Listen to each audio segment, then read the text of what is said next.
بسم الله الرحمن الرحيم بسم الله الرحمن الرحيم السلام عليكم ورحمة الله وبركاته إن الحمد لله نحمده ونستعينه ونستغفره ونعوذ بالله من شرور أنفسنا ومن سيئات أعمالنا من يهده الله فلا مضل له ومن يضلل فلا هادي له أشهد أن لا إله إلا الله وحده لا شريك له وأشهد أن محمدا عبده ورسوله الذي من لا نبي ولا رسول بعده قال الله تعالى في القرآن الكريم يا أيها الذين آمنوا اتقوا الله حق تقاته ولا تموتن إلا وأنتم مسلمون يا أيها الناس اتقوا ربكم الذي خلقكم من نفس واحدة وخلق منها زوجها وبث منهما رجالا كثيرا ونساء واتقوا الله الذي تساءلون به والأرحام إن الله كان عليكم رقيبا يا أيها الذين آمنوا اتقوا الله وقولوا قولا سديدا يصلح لكم أعمالكم ويغفر لكم ذنوبكم ومن يطع الله ورسوله فقد فاز فوزا عظيما ثم أما بعد فإن أصدق الحديث كتاب الله وخير الهدي هدي محمد صلى الله عليه وسلم وشر الأمور محدثاتها وكل محدثة بدعة وكل بدعة ضلالة وكل ضلالة في النار. Saudara-saudaraku jamaah kajian yang semoga senantiasa Allah Subhanahu wa taala merahmati kita semuanya. Pertama dan yang utama kita bersyukur kepada Allah Subhanahu wa taala yang senantiasa mencurahkan karunia nikmat-Nya kepada kita yang tidak akan mungkin terhitung. Terlebih nikmat al-iman wal islam, al-hidayah, hidayatut taufik di atas pemahaman Islam yang benar, di atas pemahaman para salafus saleh. Maka hidayah at-taufik seperti ini adalah hidayah yang tak ternilai harganya. Maka kita bersyukur kepada Allah Subhanahu wa taala sebagai bukti bahwa kita adalah seorang hamba yang memahami, yang beriman, taat, patuh kepada Allah Subhanahu wa taala, dan ini diperintahkan oleh Allah Subhanahu wa taala. Kemudian tak lupa kita juga berdoa kepada Allah Subhanahu wa taala di musim di mana Allah Subhanahu wa taala masih menguji kita, yakni dengan wabah pandemi Covid-19 ini. Maka kita berdoa kepada Allah Subhanahu wa taala untuk pribadi dan keluarga kita dan masyarakat kita, negeri kita ini, agar Allah Subhanahu wa taala lekas mengangkat ujian, cobaan dalam bentuk Covid-19 ini dan juga musibah-musibah yang lainnya, baik musibah hissiyah ataupun musibah ma'nawiyah. Juga ikhwatal iman azanillah wa iyyakum, selain kita berdoa, kita pun berupaya yaitu mengambil sebab. Ahlus sunnah wal jamaah dia bertawakal dan juga mengambil sebab. Di antaranya yang kita ketahui sebab pencegahan, tak lupa kita tak bosan-bosannya mengingatkan, yaitu mematuhi protokol yang telah ditetapkan oleh pemerintah dan masyarakat. Insya Allah semuanya sudah mengetahuinya. Juga selain pencegahan juga pengobatan, dan semoga pejabat-pejabat pemerintah kita dalam rangka mendistribusikan vaksin COVID-19 ini, Allah memberikan kemudahan sehingga bisa sampai kepada sasaran dan juga bermanfaat. Dengan izin Allah, vaksin tersebut bisa mencegah adanya virus COVID-19. Juga di antara upaya kita adalah mencontoh Rasulullah Shallallahu Alaihi Wasallam, yakni dalam hal doa-doa yang khusus terkait perlindungan, permohonan perlindungan kepada Allah Subhanahu wa taala, seperti perlindungan di masa-masa pandemi seperti ini. Banyak kisah-kisah saudara-saudara kita yang terkena musibah COVID-19, biasanya diawali dengan gejala-gejala, entah itu flu, entah itu batuk dan lain semacamnya. Maka Rasul sallallahu alaihi wasallam dalam hadis yang diriwayatkan Al-Imam Muslim, ketika Rasulullah sallallahu alaihi wasallam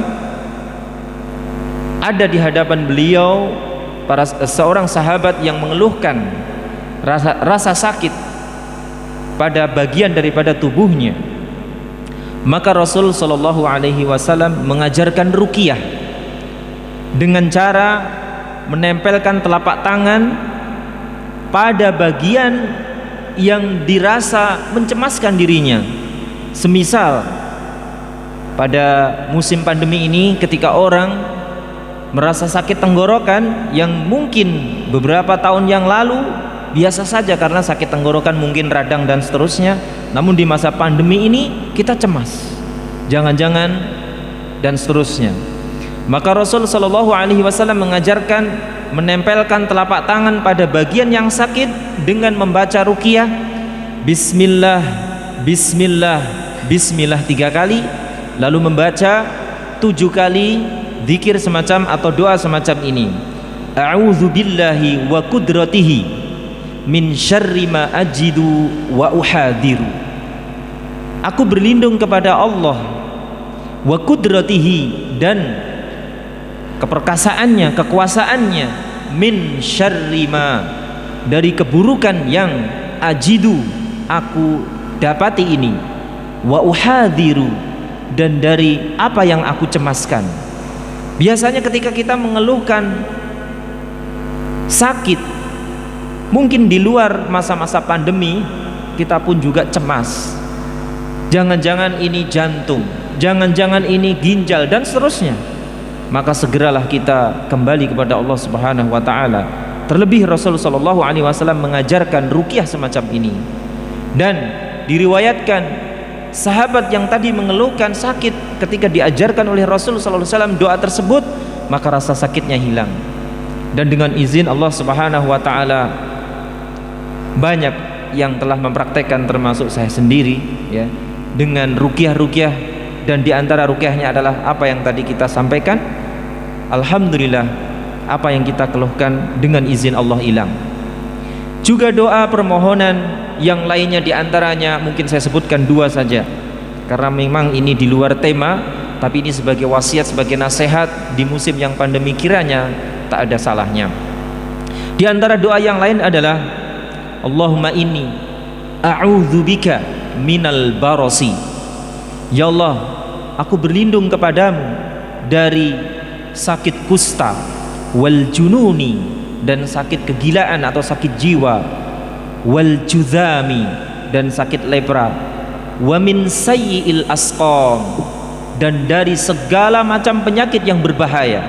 Dan di antara segala penyakit yang berbahaya, termasuk di dalamnya secara umum masuk di dalamnya adalah COVID-19 ini. Maka para ulama ya, membolehkan membaca doa ini dalam rangka kita meminta perlindungan ya, kepada Allah Subhanahu wa taala dari berbagai macam penyakit, terkhusus penyakit yang berbahaya. Dalam hal ini juga adalah penyakit COVID-19. Ikhwatal iman, azanallahu wa iyyakum. Mungkin ini beberapa dzikir saja yang sebenarnya banyak dzikir-dzikir yang diajarkan oleh Rasulullah Shallallahu Alaihi Wasallam, baik secara umum ataupun secara khusus. Ini sebagai pengingat yang mana jika kita hendak mencontoh Rasulullah Shallallahu Alaihi Wasallam, dzikir-dzikir tersebut bisa ditanyakan ya kepada asatidah ya dimanapun ia, atau kepada rekan-rekan yang sudah mengetahuinya melalui media-media sosial, insya Allah akan disebar dan akan dibagikan.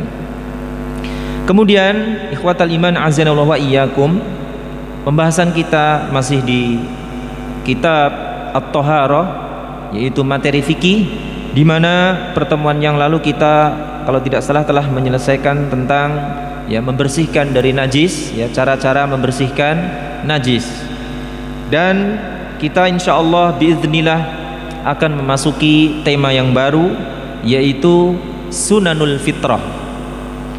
Sebelum kita akan memasuki pembahasan yang baru ini, maka kemarin saya meminta uzur, ada satu pertanyaan yang terlewatkan.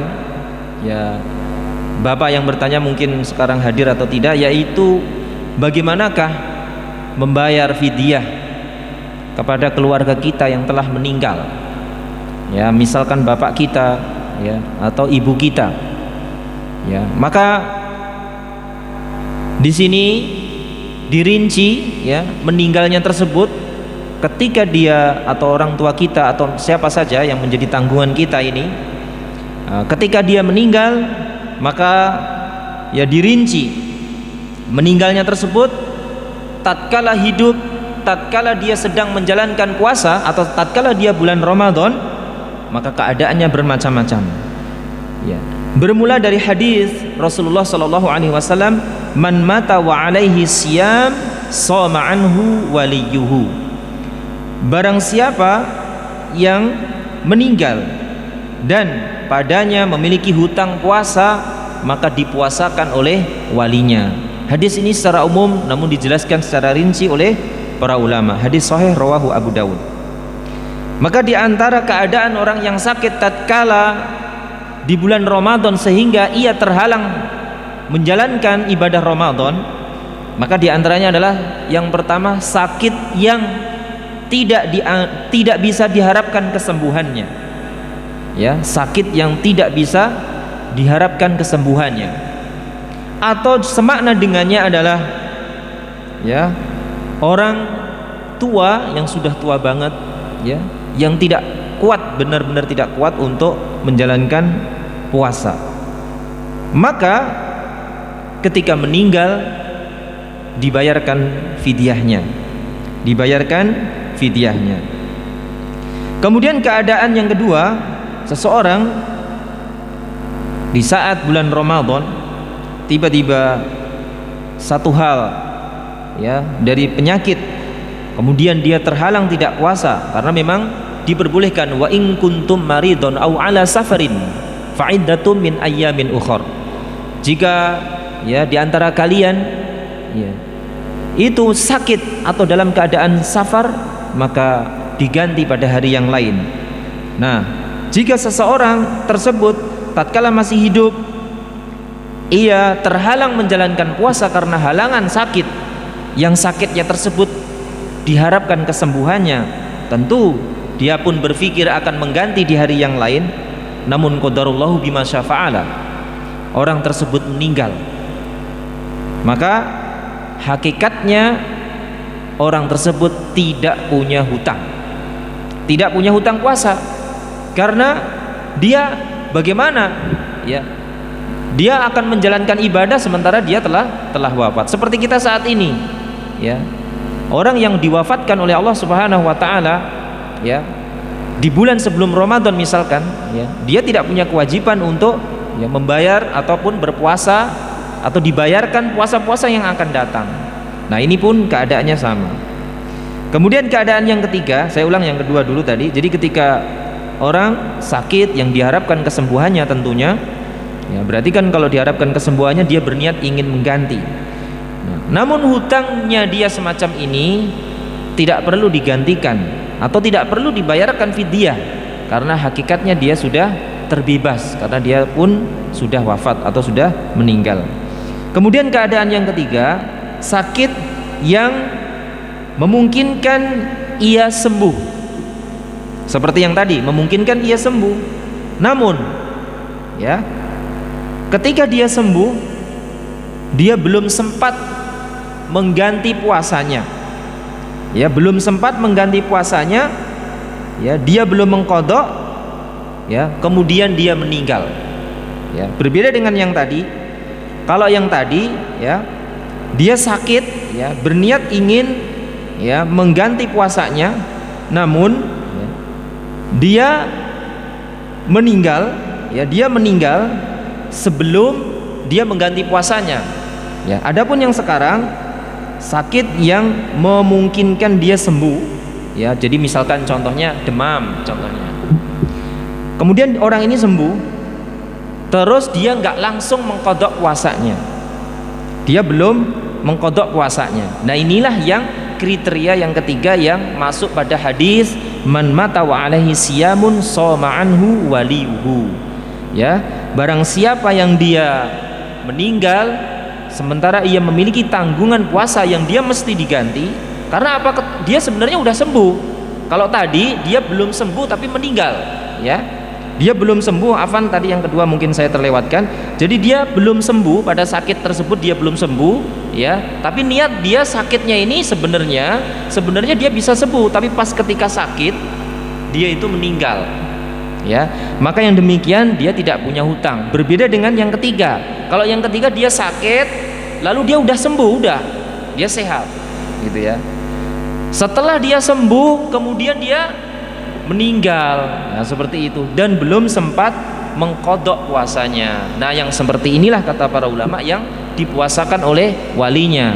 Ini hampir mirip dengan yang kedua. Kalau yang kedua dia sakit, ya, dia sakit, kemudian belumlah sampai dia sembuh, dia sudah meninggal.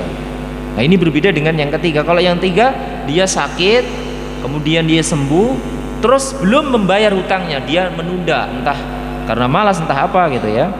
Dia menunda, maka yang demikian inilah dipuasakan oleh walinya atau keluarganya. Kemudian yang pertama tadi kita mengingat, kalau yang pertama sakit yang tahunan ataupun yang orang yang sudah tua banget tidak memungkinkan untuk berpuasa, atau sakit yang tidak diharapkan kesembuhannya, maka yang demikian ini dia membayar fidyah. Ketika dia sudah meninggal pun hutang puasanya yang dibayarkan, mestinya dia membayar fidyah, dibayarkan oleh keluarganya. Maka pertanyaan, ya, bisa dijawab, membayar fidyah tidak digeneralkan kepada keluarga yang meninggal semuanya difidyahkan, enggak. Hanya keadaan yang pertama saja, yaitu sakit yang memang dia diperbolehkan, ya, membayar fidyah, lalu dia meninggal, ya, maka dibayarkan oleh keluarganya.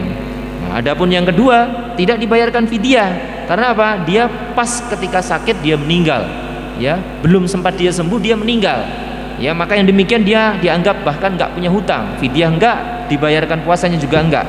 Nah, yang ketiga dia sakit lalu sudah sembuh, tapi dia nggak langsung bayar hutangnya, berarti dia punya hutang yang belum terbayar, ya, maka yang demikian dipuasakan, tidak dibayarkan fidyah tapi dipuasakan atau diganti oleh keluarganya, karena berdasarkan hadis man mata wa alaihi siyamun, ya, shoma anhu waliyuhu, rawahu Abu Dawud. Taib, kita akan mulai pembahasan yang baru, sunanul fitrah. Sunan, ya, kita akan kupas secara lughah dulu, ya, secara bahasa terlebih dahulu. Istilah ini ada dua suku kata. Yang pertama adalah sunan, yang keduanya adalah al-fitrah. Sunan jamak atau bentuk plural daripada sunnatun. Sunnah itu bentuk tunggal, sunan itu bentuk jamak. Adapun maknanya, ya, ini kita bisa ringkas, ya, maknanya panjang lebar, ya, tapi kita ringkas saja. Sunnah ini, kata sunnah ini maknanya banyak, ya. Menurut ulama hadis, ya, sunnah itu apa yang disandarkan kepada Rasul Shallallahu Alaihi Wasallam, baik berupa perkataan, perbuatan, persetujuan, atau sifat yang dilihat oleh sahabat dan diceritakan atau diriwayatkan. Saya ulang, sunnah menurut ulama hadis. Ini sekaligus kita belajar manhaj juga, ini kaitannya dengan manhaj ya. Ya. Jadi sunnah menurut ulama hadis maknanya adalah apa yang disandarkan kepada Nabi Shallallahu Alaihi Wasallam, baik berupa perkataan, perbuatan, atau persetujuan Nabi tentunya, atau sifat atau perbuatan Nabi ya yang diriwayatkan oleh sahabat ya. Awasfun ya, di sini sifat ya, sifat Rasulullah Shallallahu Alaihi Wasallam. Kemudian wa inda ulama usul fiqh. Nah, adapun sunnah menurut ulama usul fiqh ya, maknanya adalah ma amara bihi asy-syari' la ala sabilil ilzam. Menurut usul fiqh, sunnah itu adalah apa yang diperintahkan oleh syariat ya, yang penekanannya itu tidak diwajibkan ya, penekanannya itu di bawah wajib intinya. La ala sabilil ilzam ya, tidak harus, kalau bahasa kita mah tidak harus dilakukan. Itu menurut ulama usul fiqh. Intinya menurut ulama usul fiqh, makna sunnah itu adalah apa yang diperintahkan namun penekanannya atau bobot perintahnya tersebut tidak harus dilakukan. Demikian. Kemudian menurut ulama fikih, tadi usul fiqh, sekarang fikih ya, makna sunnah, nah ini yang terkenal di kalangan kita biasanya. Ini sunnah adalah menurut ulama fikih atau menurut istilah fikih apa yang diganjar pelakunya jika ia melakukan, wala yu'aqabu tarikuhu, dan tidak dihukum atau tidak berdosa yang meninggalkannya. Nah ini yang masyhur, sunnah itu menurut fikih. Jadi kalau mudahnya kita, kalau dikerjakan berpahala, kalau ditinggal tidak mengapa. Kalau bahasa kita boleh seperti itu. Itu menurut fikih. Padahal tadi sunnah itu menurut hadis, menurut ulama hadis, menurut ulama usul fiqh, menurut ulama fikih. Nah sekarang sunnah menurut ulama aqidah ya. Sunnah menurut ulama al-aqidah atau sunnah menurut istilah akidah ya.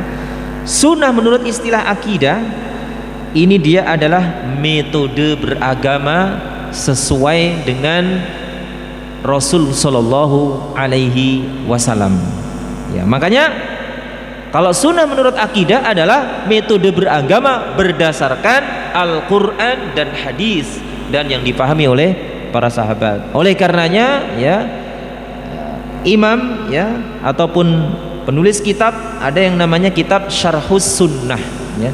Sunnah di sini maknanya adalah akidah ya. Jadi bukan seperti makna fikih, kalau dilakukan berpahala ya, kalau ditinggal ya tidak mengapa, bukan. Bahkan masalah akidah kalau meleset, kalau akidah itu artinya mengikat. Kalau kita nggak ikat, bisa jadi kita keluar dari Islam tanpa kita sadari. Nah, berarti inilah makna sunnah. Lalu sunnah juga secara bahasa sekarang maknanya adalah tradisi atau ketetapan. Ini makna secara bahasa. Kalau tadi kan secara istilah, istilah fikih, istilah usul fikih, istilah hadis, istilah akidah. Nah sekarang secara bahasa ya, secara bahasa sunnah artinya tradisi bisa ya, ketentuan bisa, ketetapan bisa. Seperti kita sering mendengar namanya hujan itu turun dari langit, itu udah sunnatullah, contohnya begitu. Sunnatullah artinya ketetapan Allah. Nah sekarang kita akan bahas sunanul fitrah. Dalam hal ini sunnah dimaknai dengan tradisi. Nah kalau sunan tadi kan bentuk jamak daripada sunnah, maka tradisi maknanya begitu ya, atau kebiasaan begitu. Nah sekarang al fitrah ya, fitrah bisa kita maknai dengan standar normal, atau kita maknai dengan suci, atau kita bisa maknai dengan tabiat asli ya, atau tabiat asli ya, atau tabi'i dalam bahasa Arab. Saya ulang, fitrah maknanya adalah standar normal, bisa kesucian, bisa, atau ya sifat bawaan atau asli atau tabii. Nah, itu bisa dimaknai banyak maknanya ya, tapi semakna itu ya. Fitrah bisa kita simpulkan satu makna juga boleh ya, kesucian. Ya, kesucian gitu saja juga boleh. Nah, sekarang kita gabungkan, kalau tadi kan satu, sekarang kita gabungkan sunanul fitrah. Ya. Apa berarti makna daripada sunanul fitrah? Ya. Sebelum panjang lebar, maka kita gabungkan sunanul fitrah berarti tradisi-tradisi yang dengannya seseorang disifati bahwa ia dalam keadaan suci atau tabiatnya belum tercemari, ya kurang lebih demikian. Jadi sunanul fitrah adalah tradisi-tradisi ya atau kebiasaan-kebiasaan yang dengannya seseorang ya akan terjaga atau dia tersifati ya dengan kesucian ataupun tabiat aslinya, artinya belum tercemari. Nah, itu secara bahasa masih ya, kita masih secara bahasa. Adapun makna luasnya kalau bahasa kita ya, sunanul fitrah adalah sunnah al-qadimah allati ikhtaraha al-anbiya, yaitu tradisi yang sudah lama, sudah sejak lama, qadimah allati ikhtaraha al-anbiya, yang sudah dipilih oleh semua para nabi ya. Para nabi-nabi, bukan hanya nabi kita. Ya, seperti itu. Wattafaqat 'alaiha syari', dan tentunya ya disepakati oleh syariat.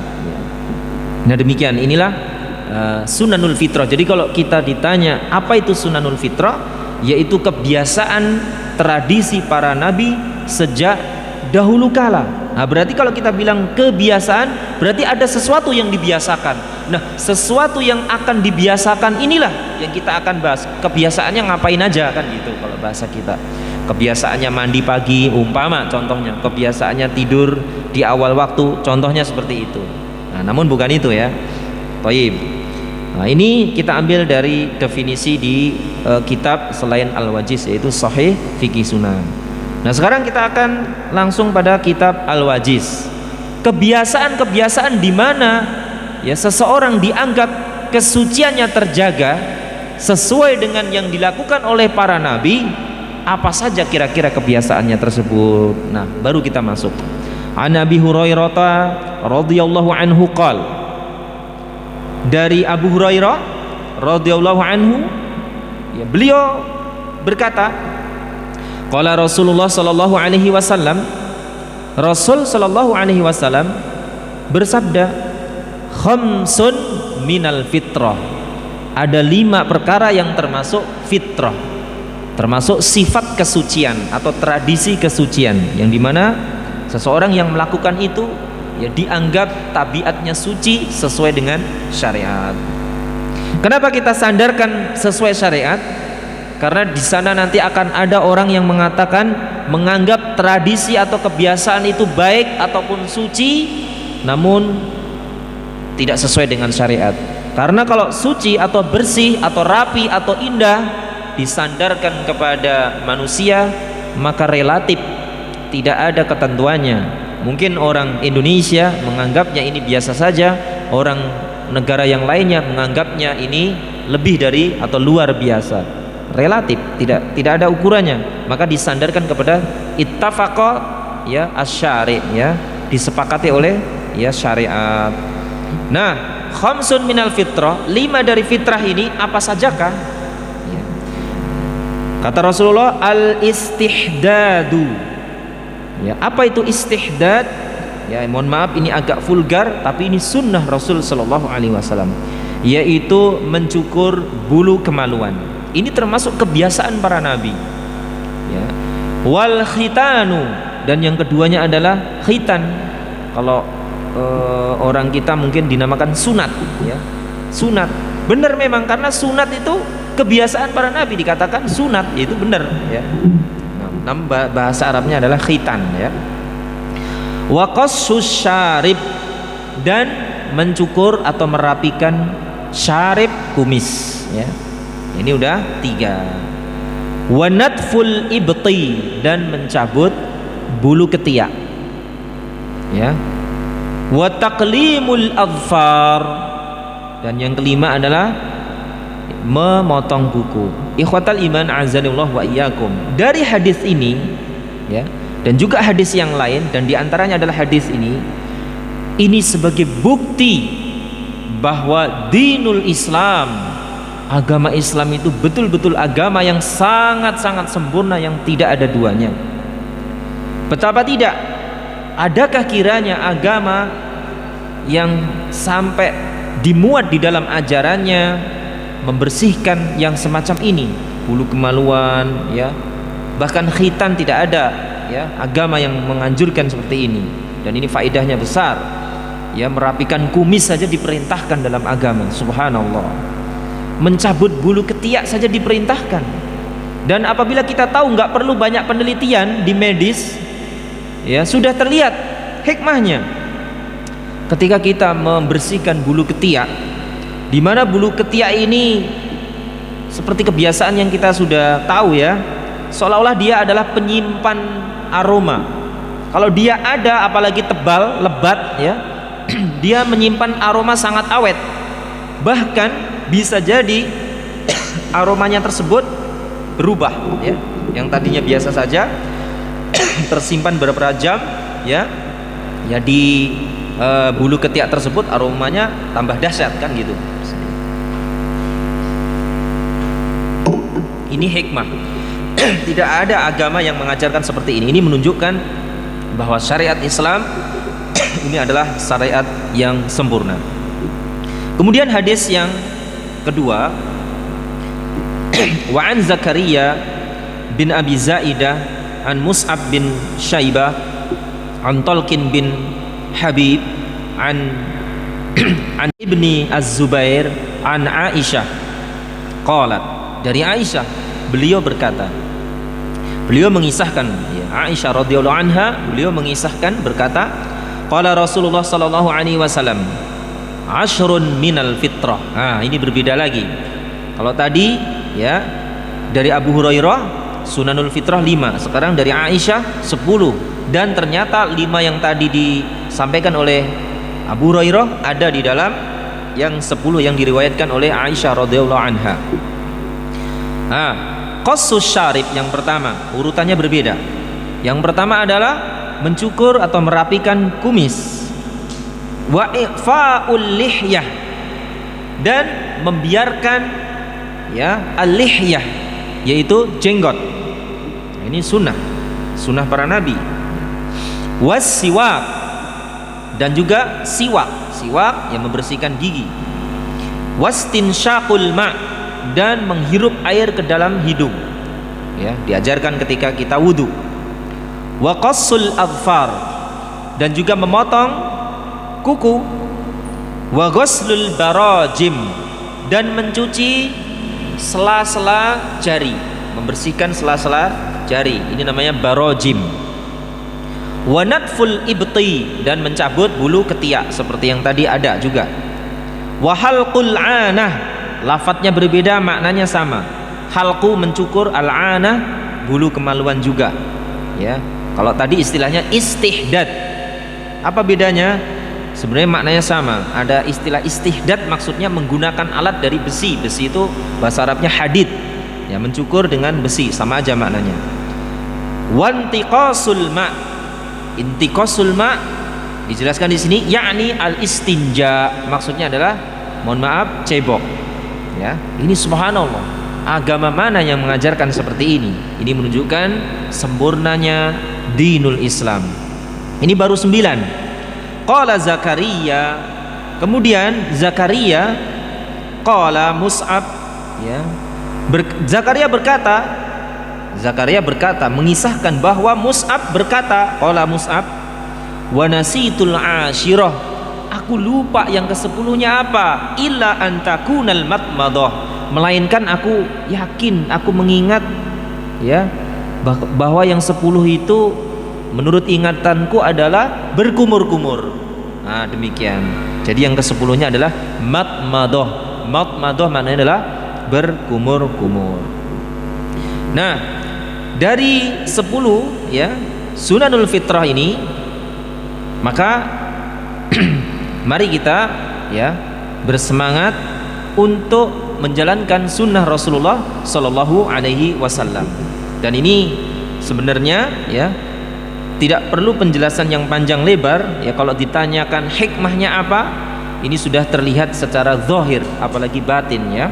Ini terlihat ya, seperti yang tadi, mencukur bulu kemaluan, sifatnya bebersih ya, sehat ya, bersih ya, mengurangi kelembapan dan seterusnya. Siapapun mengakui bahwa ya khitan juga ya, khitan ketika kita pasca buang air, ada anak-anak kecil ya, maka bagian ujung depan ini masih menyimpan ya bekas najis daripada air seninya.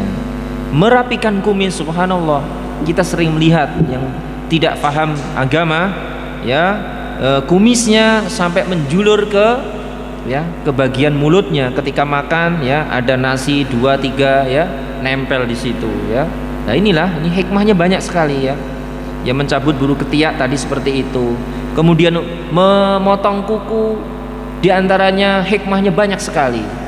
Tidak menyimpan ya kotoran-kotoran, apalagi mohon maaf ketika kita ya cebok. Juga menyelisihi, tidak menyerupai seperti binatang. Kalau binatang nggak pernah motong kuku ya, masa iya orang serupa dengan binatang?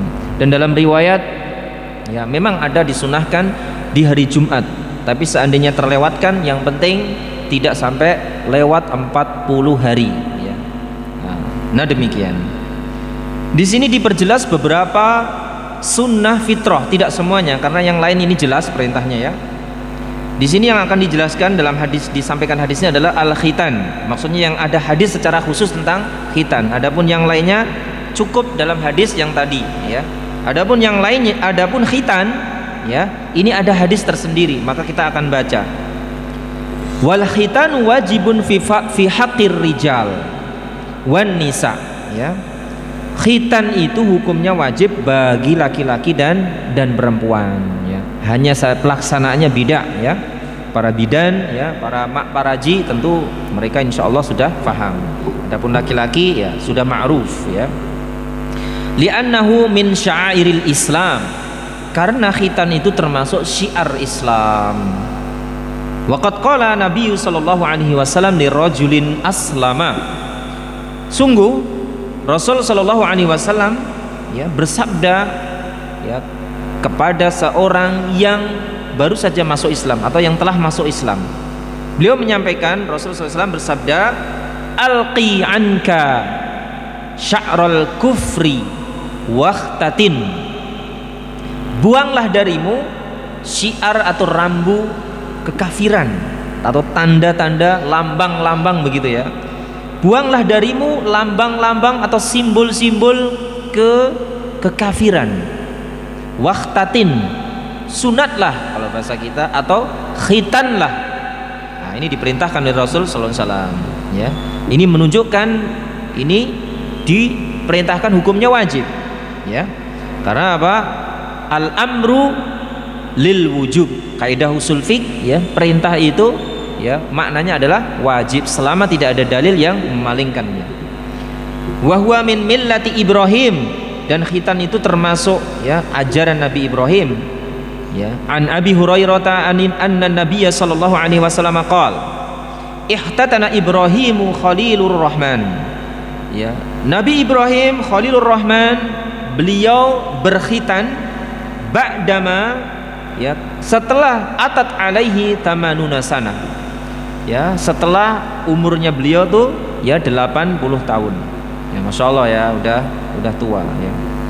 Waqad qala Allahu li nabiyhi Muhammad sallallahu alaihi wasallam, dan sungguh Allah Subhanahu wa taala berfirman mewahyukan kepada nabi kita sallallahu alaihi wasallam ya untuk mengikuti sunnahnya Nabi Ibrahim alaihi salam dalam ayat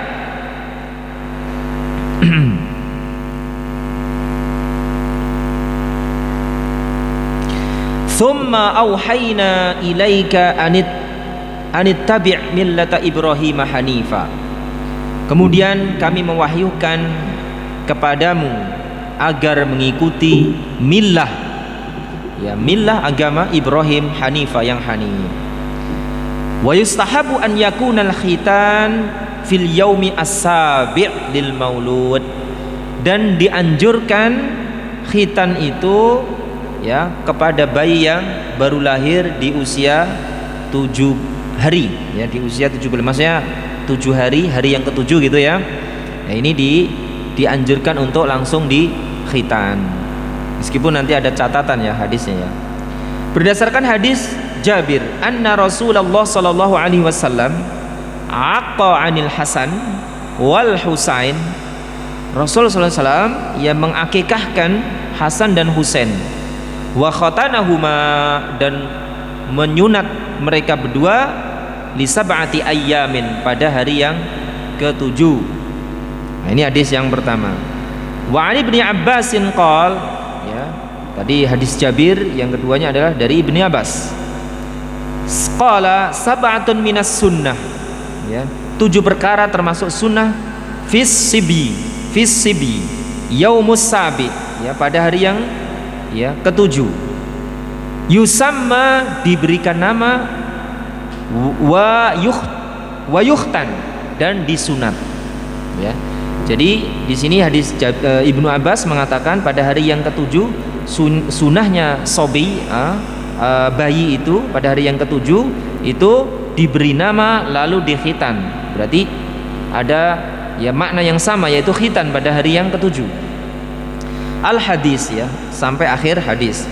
Wal haditsani, dan 2 hadis tersebut, wa in kana fi kulli minhuma dha'fun, meskipun dari keduanya ada unsur lemahnya, lakin, namun ahadul haditsaini yuqawwil akhar, salah satu dari keduanya ini menguatkan, karena, ya, jalan riwayatnya ini berbeda, dan tidak ada pada hadis tersebut, kedua hadis tersebut itu perawi yang muttaham, tertuduh berdusta atau sebagai pendusta, ya. Ala kulli hal, hadis ini memang diakui para ulama dhaif, tapi satu dan keduanya ini menguatkan. Lalu bagaimana, apakah boleh kita mengamalkan seperti ini? Ya, maka dikatakan para ulama boleh mengamalkan, ya, pada hari yang ke-7 berkhitan. Lalu kalau enggak hari ke-7 apa boleh? Boleh, ya. Nah, lalu bagaimana yang terbaik? Nah, kita lihat maslahatnya ada apa tidak di hari yang ke-7. Ya, ternyata di hari yang ke-7 atau intinya masih kecil, atau mungkin enggak hari ke-7, ya, hari ke-10, ya, dan seterusnya, yang intinya anak tersebut masih belum tengkurap, belum miring. Ini mudah dia ketika dikhitan, dia tidak banyak gerak, ya. Meskipun rewel, ya udah pasti, ya. Karena dia belum miring, belum tengkurap. Tapi kalau udah tengkurap, nah, tengkurap itu biasanya berapa bulan, ya kan? Ketika dia belum tengkurap, maka dia posisi akan, ya, terlentang terus. Nah, ini menjaga dia untuk tidak gerak. Nah, maka ini diantara maslahatnya. Maka mungkin orang Arab yang saya dengar itu kebiasaan berkhitan diantaranya adalah puluhan hari, bisa 40 hari misalkan. Nah, yang saya dengar demikian, ya, orang-orang Arab mengkhitankan anaknya. Nah, ini 40 hari. Di antara hikmahnya adalah tadi memudahkan pengurusannya. Lalu juga diantaranya adalah biasanya anak yang sunat yang sudah faham atau yang sudah ngerti, misalkan SD, ini dia ada sedikit trauma, sedikit sih, ya, nggak banyak, dan biasanya dia ceritakan pada teman-temannya, nakut-nakutin, ya. Nah, demikian. Bahkan kita kadang-kadang salah, ya, kamu kalau nakal-nakal saya sunat. Nah, seperti itu, ya. Nah, ini kan kadang jadi takut mereka. Ya itulah. Jadi ketika masih kecil, ya, ketika masih kecil ini dia lebih mengurangi trauma dan juga lebih cepat sembuh insya Allah, karena dia geraknya dia tidak kemana-mana. Taib, ini masalah khitan. Kemudian yang kedua, yang ada hadis secara khusus, yaitu i'fa'ul lihyah, memelihara jenggot, ya, rambut, ya, jenggot yang tumbuh di dagu ini tidak boleh dipotong, diperintahkan untuk memeliharanya, ya. Sehingga kita simpulkan dari sunanul fitrah, baik yang 10 atau yang 5, ini bisa kita kelompokkan menjadi 2. Ada yang sifatnya ya dibersihkan atau dipotong, dan ada yang sifatnya dibiarkan saja. Jadi ada yang justru sunanul fitrah malah tidak diapa-apain. Ini contohnya apa? Adalah bulu ya janggut atau jenggot ya. Tapi ada ya sebagian yang lain adalah justru dibersihkan atau dibuang. Nah, kenapa berbeda? Ini dia, kita simak. I'fa'ul lihyah wajibun. Ya, membiarkan atau memelihara jenggot ini hukumnya wajib. Wa halquha haram, dan memotongnya ini haram. Li'annahu taghyirul khalqillah li khalqillah. Karena ini ya merubah ciptaan Allah.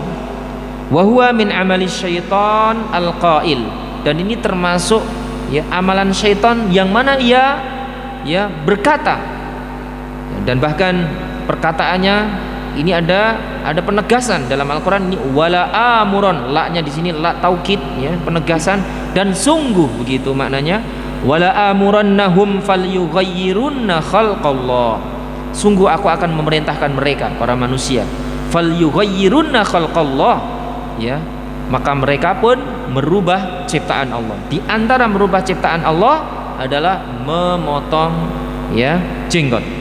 Itu yang pertama ya, faedah ya, dia diwajibkan wajib untuk memeliharanya ya. Karena apa? Apabila kita memotongnya akan terjerumus kepada ya larangan merubah ciptaan Allah.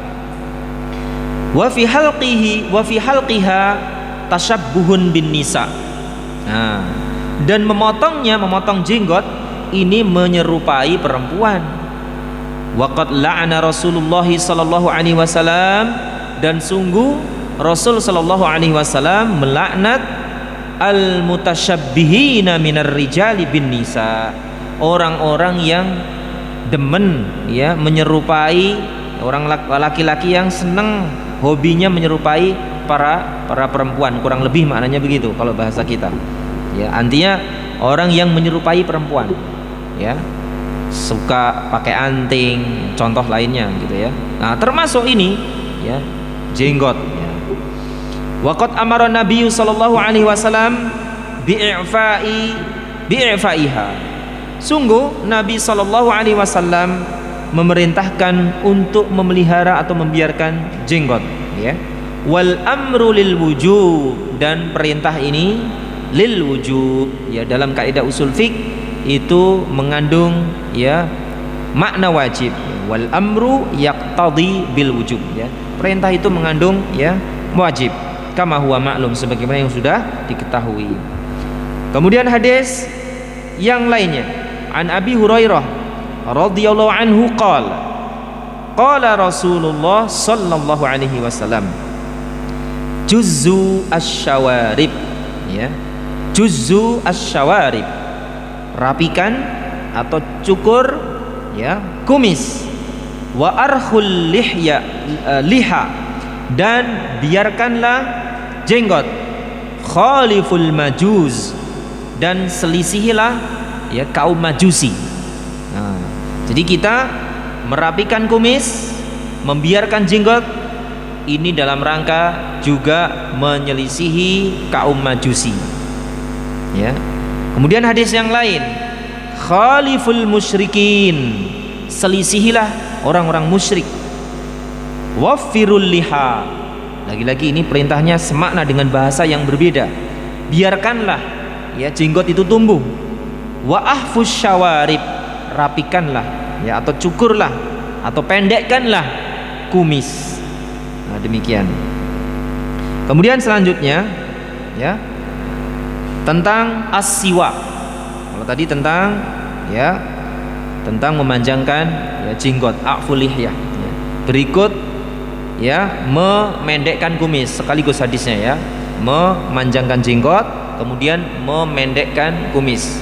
Sebelum kita lanjutkan ke siwak, perkara kumis ini ikhtilaf para ulama. Ikhtilaf hum man yaqul, di antara mereka ada yang mengatakan memotong kumis sampai habis. Nah, di antara mereka ya termasuk yang saya condong kepadanya adalah Syekh Muhammad Ibn Shalih Al-Utsaimin. Beliau merojihkan tidak memotong habis ya, melainkan ditipiskan saja, ya, ditipiskan, ya, jadi tidak memotong habis. Namun ya ada yang berpendapat ya boleh dipotong pendek, ya, artinya sampai terlihat ya terang begitu. Nah, namun ya ikhtilaf seperti ini tidak perlu dijadikan perdebatan, ya, jadi boleh yang menipiskan, ya boleh yang ya dia sekedar merapikan saja. Toib. Sekarang as-siwak. Ya, siwak ya. Ini membersihkan gigi ya dengan urat kayu yang biasanya di Arab sana ya. Ini kayunya tertentu, tidak semua kayu yang tentu saja dimasukkan ke mulut ya. Kayunya dia harus aromanya juga wangi ya. Banyak sekarang sudah sampai ke Indonesia ya, bisa kita dapati di toko-toko herbal ya, siwak. Namun apakah boleh selain dengan siwak? Ya boleh, ya dengan sikat gigi ditambah odol. Kalau kita tanyakan yang lebih bagus yang mana? Ya tentu dengan siwak, yang dengan kayu yang dicontohkan oleh Rasul sallallahu alaihi wasallam. Bisa ditanyakan ya, bisa diuji ya. Karena ternyata bahan kimia itu sedikit banyak ya, pengaruh efeknya itu berbeda dengan yang herbal. Wallahu a'lam. As-siwaku mustahabun fi kulli halin ya. Siwak ini dianjurkan ya di segala keadaan. Wa yata'akkadu istihbabuhu, dan ya dikuatkan ya anjurannya itu pada beberapa keadaan. Yang pertama indal wudu, ya ketika wudu ya. Berdasarkan an Abi Hurairah radhiyallahu anhu qala Rasul sallallahu alaihi wasallam, laula an asyqa ala ummati la amartuhum bisiwaki ba'al wudu. Kata Rasulullah, seandainya ya tidak memberatkan umatku, benar-benar aku akan perintahkan umatku untuk membersihkan gigi atau bersiwak ya sebelum wudu ya. Jadi gosok gigi aja diajarkan, masya Allah, membersihkan gigi aja diajarkan. Ini keadaan yang pertama yang dianjurkan bersiwak, yaitu ketika ya sebelum wudu ya. Yang kedua indas sholah, ya sebelum sholat. An Abi Hurairah radhiyallahu anhu anin Nabi sallallahu alaihi wasallam, laula an asyqa ala ummati la amartuhum bisiwaki inda kulli sholah. Jika sekiranya tidak memberatkan umatku, sungguh aku akan perintahkan bersiwak di setiap kali sebelum sholat ya. Kemudian yang ketiga inda qiraatil Quran, ketika hendak membaca Al-Quran. Berdasarkan hadis an Aliyin radhiyallahu anhu qal amarona bisiwak wa qal, beliau Rasul sallallahu alaihi wasallam memerintahkan kami untuk bersiwak. Beliau bersabda, innal abda idza qama, jika seseorang atau seorang hamba berdiri yusalli, salat apa saja di sini tidak dijelaskan, atahu malakun, maka ia didatangi oleh malaikat, faqama khalfahu, malaikat tersebut berdiri di belakangnya, yastami'ul qur'ana, mendengarkan Al-Quran, wa yadnu, dan mendekatinya. Fala yazalu yastami'u wa yadnu, dan dia terus menerus mendengarkan bacaan Al-Quran dan mendekati orang yang sholat tersebut, hatta yad'afahu, sehingga malaikat tersebut meletakkan mulutnya ya pada fihi, pada mulut orang yang sholat. Artinya mulutnya ditatapkan, dihadapkan pada orang yang sedang sholat membaca Al-Quran tersebut ya. Fala yaqra'u ayatan, tidaklah orang yang sholat tersebut membaca satu ayat, illa, melainkan kanat fi jawfil malak, melainkan betul-betul tepat pada mulutnya malaikat. Nah, jadi alasannya kenapa bersiwak ya sebelum sholat, sebelum membaca Al-Quran ya, maka alasannya tadi ya, ketika kita khususnya membaca Al-Quran ketika sholat, ada malaikat yang ya mendengarkan, lalu mulut malaikat itu percis di hadapan mulut orang yang membaca Al-Quran tersebut. Kemudian yang keempat, inda dukhulil bait, ya bersiwak ya di yang keempat ya keadaannya adalah ketika masuk rumah ya. Ini dicatat ya atau dihafalkan, nah, bagus ya.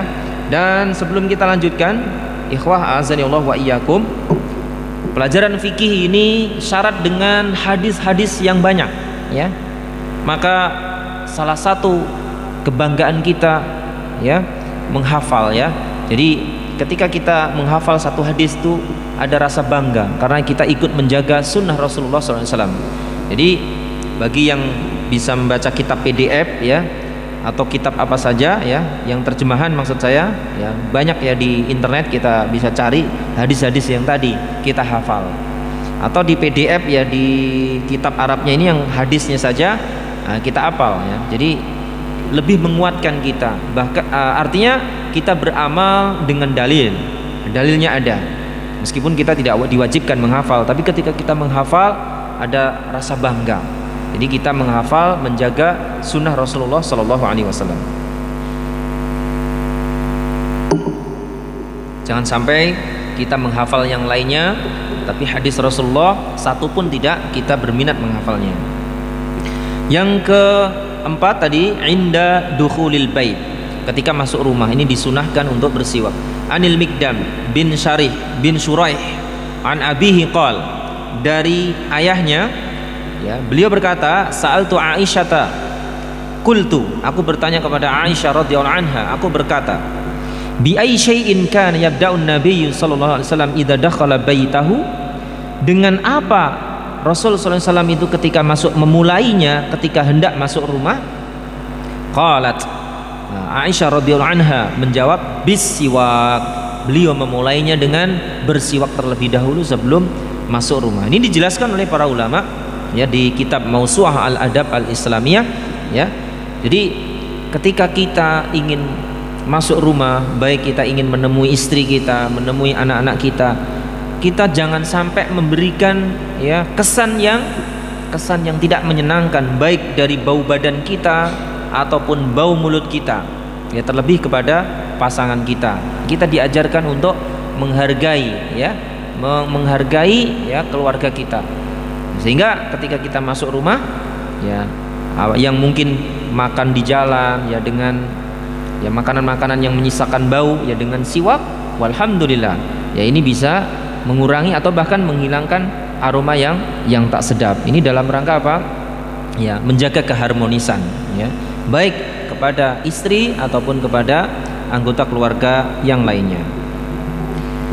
Kemudian yang kelima, indal qiyami minal laili, ya, sebelum sholat malam dianjurkan juga bersiwak. An Hudzaifah radhiyallahu anhu qala kana Rasulullah sallallahu alaihi wasallam idza qama liyatahajjat yashusu fahu bisiwak. Kata Hudzaifah, Rasul sallallahu alaihi wasallam jika beliau hendak sholat tahajud, maka beliau membersihkan, yashusu, membersihkan mulutnya dengan siwak. Kemudian selanjutnya, ya, sudah habis pembahasan siwak, jadi ada di 5 keadaan.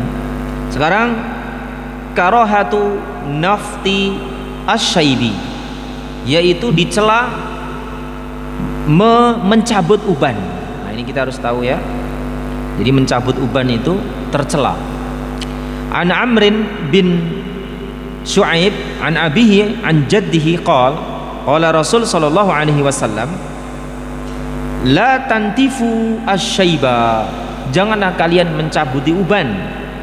Ma min muslimin yashibu syaibatan fil Islam, tidaklah seorang muslim, ya, dia beruban, ya, beruban dengan satu uban saja, fil Islam, dalam keadaan Islam, illa kanat lahu nuron, melainkan ubannya tersebut menjadi cahaya.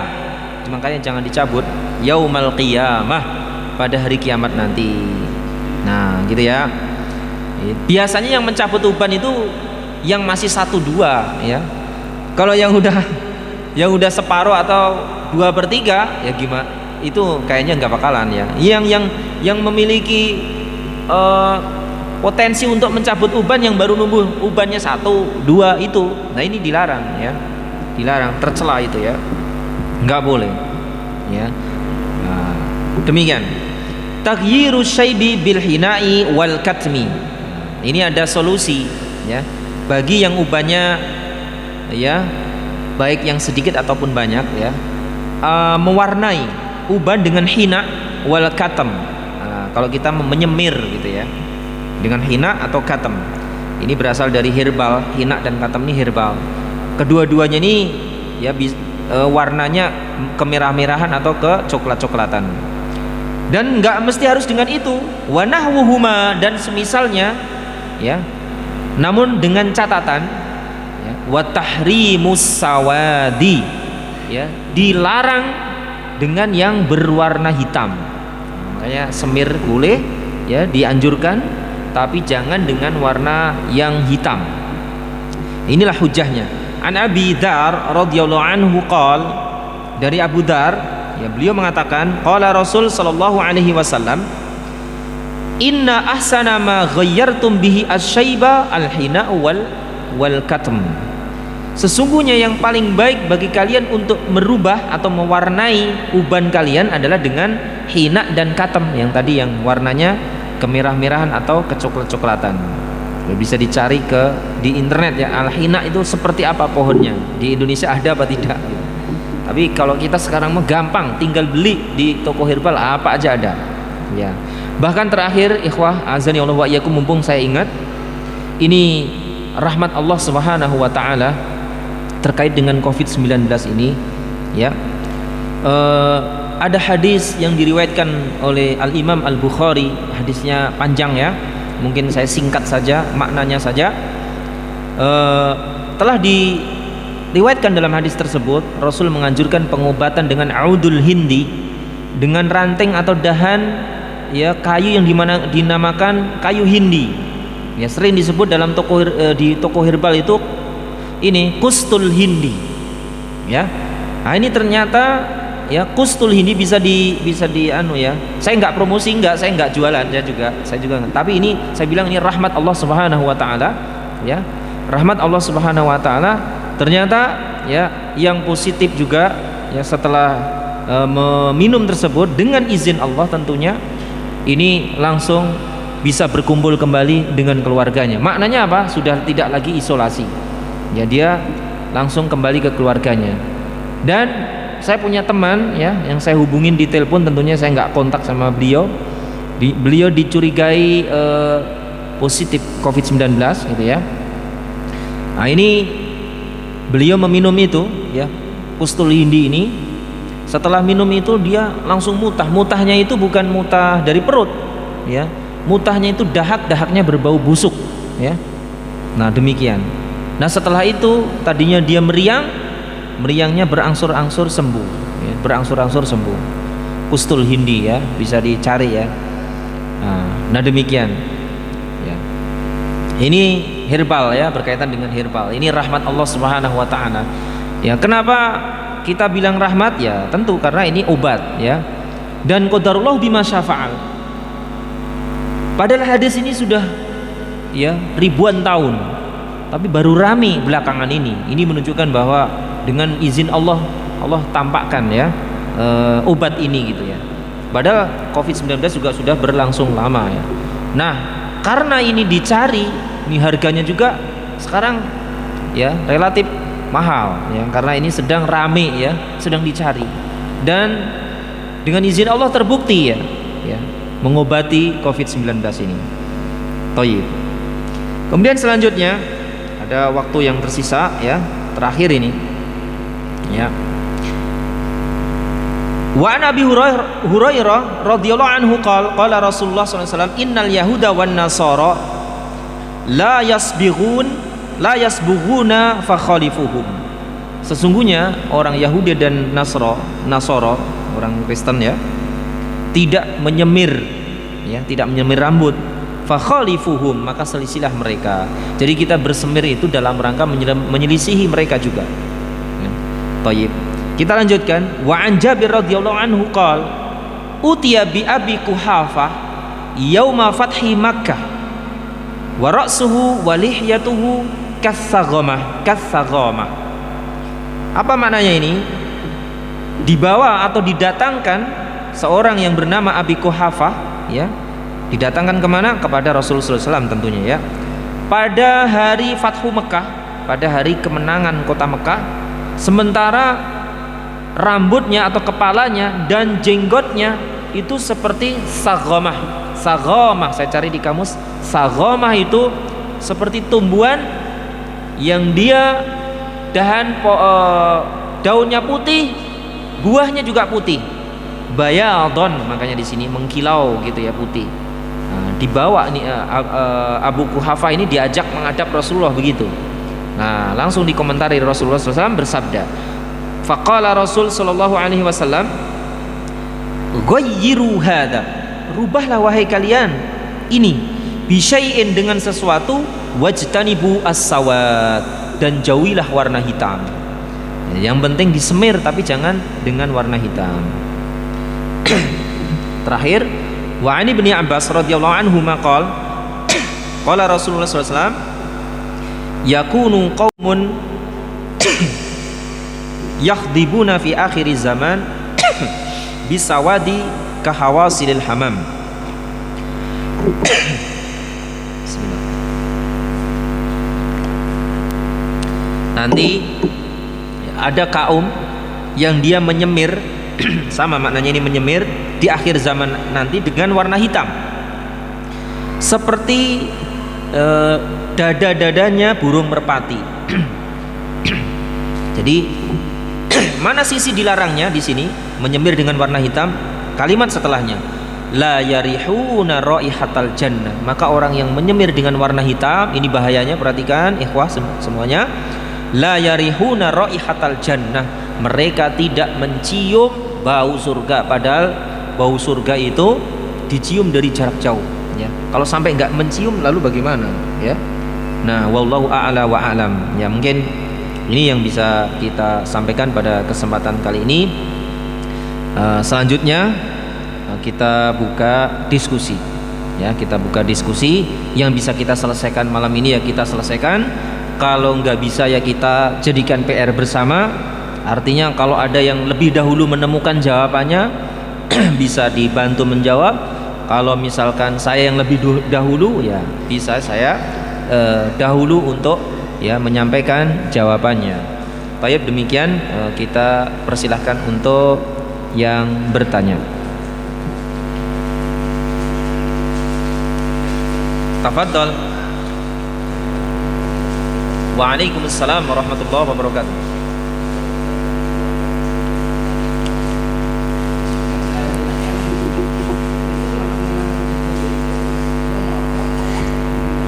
Yang mencukur apa tuh, Pak?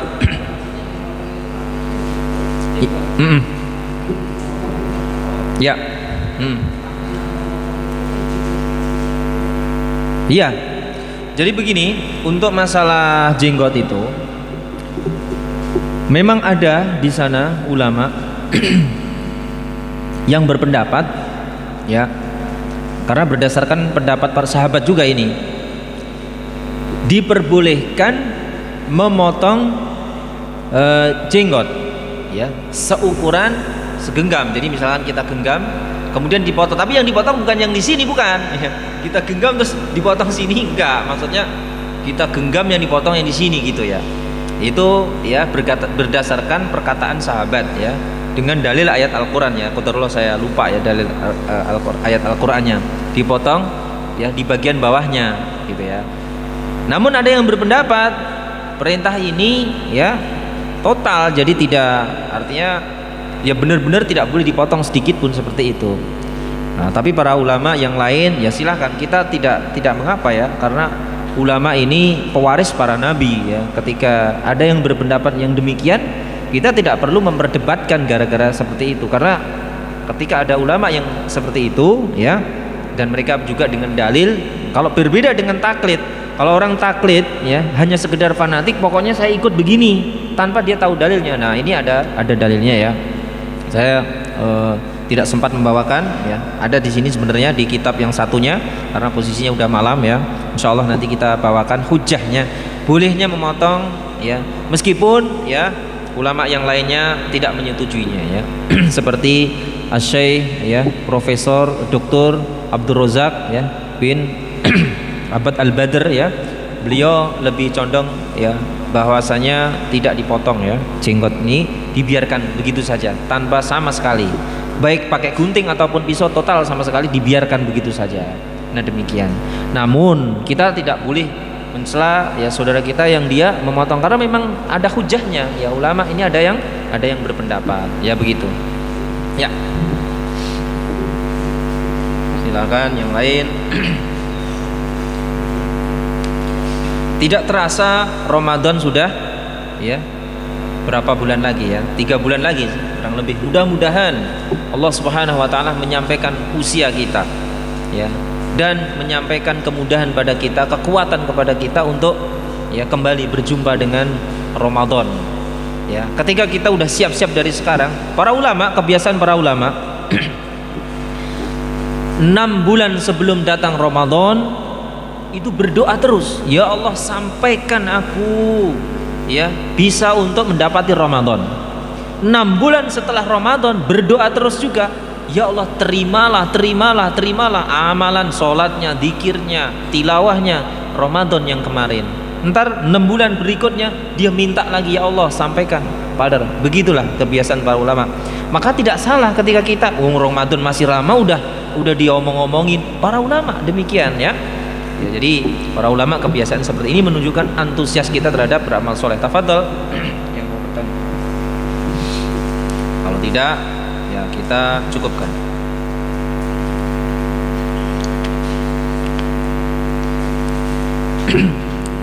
Ya kita sambil santai, jadi kita berupaya untuk menghafal apa saja, karena dengan menghafal itu bisa mengasah pikiran kita, encer lah bahasa kita, menghindari pikun ya. Berbeda di usia tua yang dia biasa menghafal dengan tidak ya, dia masih cemerlang ya, insya Allah meskipun ya namanya sunatullah semakin tua tetap beda, tapi tentunya berbeda dengan yang seperti olahragawan ya, dengan yang non olahragawan masa tuanya dia berbeda dengan izin Allah. Jadi kita hafal ya, terlebih yang kita hafal ini adalah Al-Quranul Karim, hadis Rasulullah SAW. Ini juga sebagai apa? Sebagai contoh kepada anak-anak kita. Tentunya kita tidak ada satupun yang membiarkan begitu saja anak kita enggak menghafal Al-Quran. Yang namanya Al-Quran kitabullah dimulai dari bisa membaca, bisa memahami maknanya, kemudian mengamalkannya, mendakwahkannya. Nah demikian, makanya terus dihafal sebagai hujah, sebagai dalil. Dengan demikian kita ikut ya berperan serta dengan kehendak Allah, di mana Allah Subhanahu wa taala berfirman Allah berfirman yang artinya, dan kamilah yang menurunkan ya Al-Quran, dan Al-Quran ini dan kamilah juga yang menjaganya. Jadi termasuk kita yang ikut ya merealisasikan dengan izin Allah, menjaga firman Allah Subhanahu wa taala. Jadi kita antusias untuk menghafal hadis-hadis ya di kitab Al-Wajiz ini ya, sebagai hujah. Dan hadis ini udah ditahrid ya. Ini hadis ini sahih apa tidak, ini udah dipilih ya oleh penulis ya Syekh Abdul Adim Badawi dalam kitab Al-Wajiz ini. Mungkin ya kita cukupkan sampai di sini. Mungkin kalau ada pertanyaan yang lainnya bisa kita kesempatan di lain waktu. Kurang lebihnya mohon maaf. Yang benar dari Allah Subhanahu wa taala dan yang salah dari pribadi ana dan dari syaitan. Kita cukupkan, kita tutup dengan kafaratil majlis. Subhanakallahumma bihamdika asyhadu an la ilaha illa anta astaghfiruka wa atubu ilaik. Assalamualaikum warahmatullahi wabarakatuh.